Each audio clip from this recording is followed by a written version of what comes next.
We're going to wrap up the first half of this with Kristi Noem. We have a second arrest made in the theft of her purse at the restaurant a few weeks back. The second suspect has been arrested in connection to the theft of Homeland Security Secretary Kristi Noem's purse occurring on Easter Sunday in Washington, D.C. The U.S. Secret Service announced that arrest of Christian Rodrigo Monsentino Santanza, who's 51, of Miami Beach, Florida, happened on April 27, 2025. For a fact of notes, he was taken into custody at a Walgreens store, charged with possession of stolen and fictitious driver's license. Authorities allege that Montesino Sanzaza is a co-conspirator in a series of thefts and robberies in Washington, D.C., including the theft of Kristi Noem's purse. He is currently being held on immigration detainer. The incident occurred while Secretary Noem was dining with her family at Capitol Burger in Washington, D.C. Her Gucci purse containing about $3,000 in cash, her passport, driver's license, Homeland Security badge — we've had all these things before — were stolen. It was under her chair, and a person basically sat behind her, more or less, on another table, used his foot to kick the bag over, and then just walked out with it.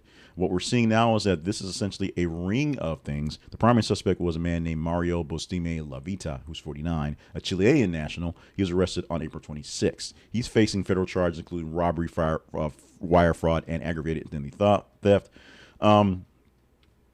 And it's basically Bustina Livia actually used the stolen credit cards, purchased about $200 worth of stuff, making it easy to find him going forward.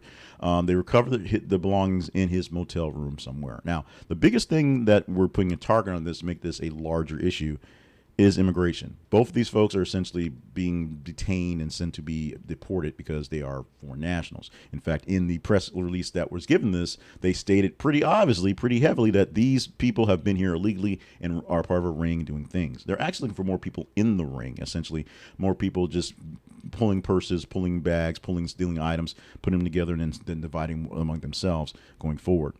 It's going to be something that will be a bigger look. This is not necessarily a Homeland Security sort of thing to look for, pickpocket rings. But when you do have a bunch of people who tend to be illegals, for lack of better terms, that makes a little extra emphasis on it. Although, as I say often in these things, this is not going after murderers and killers. These are thieves. These are criminals. That is true.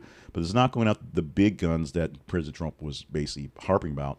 These are the low-hanging fruit that they are going for.